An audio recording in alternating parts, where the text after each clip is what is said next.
شروع سے یہ نظریہ تھا کہ کتابیں پڑھی جائیں، خود بھی کوشش کرتے رہے کہ مطالعے کا ذوق و شوق رہے. جیسے میں نے شروع میں کہا کہ بچوں کے رسائل، جرائد، پھر 3 موضوع خاص طور پہ اپنا لیے کہ سے کہ عام طور پہ بھی اگر آپ مطالعہ کرنا چاہیں، بے سمت مطالعہ کوئی چیز نہیں ہوتا.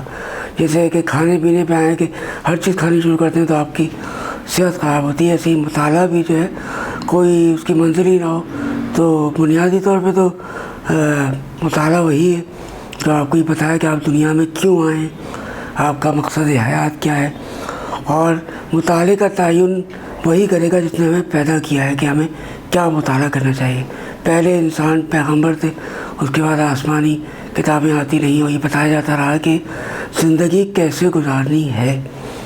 آخری آسمانی کتاب قرآن پاک ہے اور تمام آسمانی کتابوں پہ بحیثیت مسلمان ہم سب کا ایمان ہے، لیکن قرآن پاک پہ ایمان ہے. کیوں کہ وہ تحریف سے پاک ہے، اللہ تعالیٰ نے اس کی حفاظت کا ذمہ لیا ہے. قرآن پاک کی تشریح نبی کریم صلی اللہ علیہ وآلہ وسلم نے فرمائی. جب قرآن کا نام لیتے ہیں تو خود بخود اس کے ساتھ سنت آ جاتی ہے. اگر ہم قرآن و سنت کا ہی مطالعہ کرتے رہیں تو کسی کتاب کی ضرورت نہیں ہے. تو میں نے اسلام کا مطالعہ کیا، قرآن و سنت کو بنیاد رکھ کے اسلام کے مختلف موضوعات پر، پھر تاریخ پر بھی، اسلامی تاریخ اور عالمی تاریخ، اور تیسرا ادب کا مطالعہ کیا، اردو ادب کا، شاعری کا، تاکہ زبان و بیان بھی صحیح ہو اور وسعت آئے ذخیرہ الفاظ میں بھی اور لکھنے میں بھی سہولت ہو. تو علم دوست کا خیال اس لیے آیا کہ رفتہ رفتہ مطالعے کا رجحان کم ہو رہا ہے. پہلے بھی مطالعہ جو تھا وہ تفریح کے لیے ہوتا تھا، ناولیں، ڈائجسٹیں لوگ پڑھتے تھے. جب ٹیلی ویژن نے اس کی جگہ لی تو اس سے لوگ تفریح شوق پورا کرنے لگے. مطالعے کا رجحان پاکستان میں خاص طور پہ کم ہو گیا، مغرب میں بھی کم ہوا ہے لیکن اتنا نہیں ہوا. تو یہ خیال آیا کہ مطالعے کا شوق دوبارہ پیدا کیا جائے. دوستوں نے کہا کہ بہت مشکل ہے، کتابوں کا دور گزر چکا ہے، لیکن کچھ ہم خیال دوستوں کی رائے تھی کہ ایسا نہیں ہے، دور کبھی بھی ختم نہیں ہوتا. اس کی تعداد میں کمی آ گئی ہے لیکن مطالعہ کرنے والے ہیں موجود، تو ان کو ایک پلیٹ فارم پہ جمع کرنے کی کوشش کر رہے ہیں اور کافی حد تک کامیاب رہے.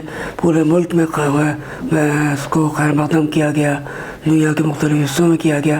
یہ تو نہیں کہہ سکتا کہ بہت بڑی تنظیم بن گئی ہے دارا علم دوست، ایک چھوٹی سی تنظیم ہے.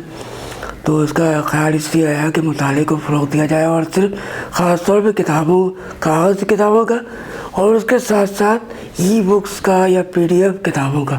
کیونکہ ہم نئی ٹیکنالوجیز سے اپنا منہ نہیں موڑ سکتے، نئی ٹیکنالوجیز کو بھی ساتھ لے کے چلنا ہوگا. کیوں؟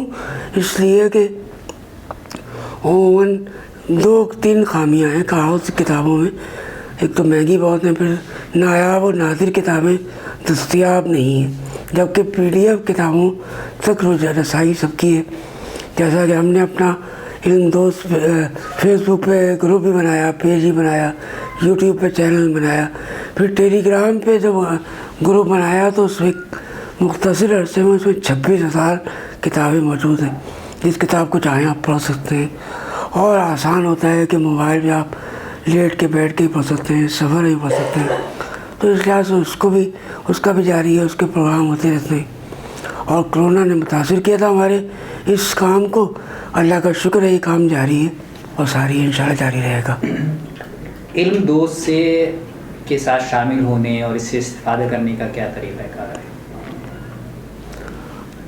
سوشل میڈیا پر موجودگی ہے ہماری. جو شامل ہونا چاہتے ہیں پہلے وہ سوشل میڈیا پہ رابطہ کرتے ہیں، پھر ہمارے پروگراموں میں آتے ہیں. اور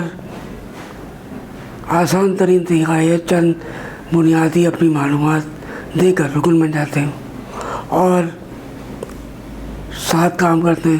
کوشش کی تھی کہ تعلیمی اداروں میں چونکہ نوجوان ابتدائی سے اسکول کے زمانے سے اگر عادت ڈالی جائے تو مطالعے میں آگے بڑھ سکتے ہیں.